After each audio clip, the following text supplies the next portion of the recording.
Сәлеметсіңдер ме, оқушылар? Бүгінгі сабақтың тақырыбы шебер бала.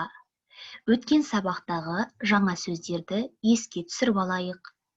Шебер, қызығу, айырбастап алу, шырпы қораптары, қауіпті, қате, ренжі, рас.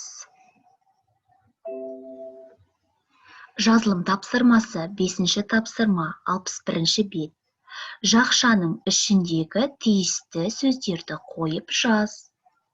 Шырпының қорабын ненің жанына қойма?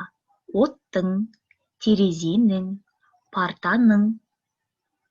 3 сөздің біреуін таңдап, тиісті сөзді таңдап қойып жазамыз. Жанына қойма. Мырзабек қандай бала? Жалқау, шебер, еріншек. Ол шырпының қораптарынан не жасады? Доп, үй, кітап.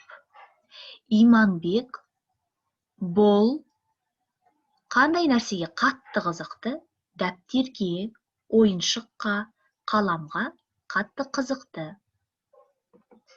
Осымен сабақ аяқталды.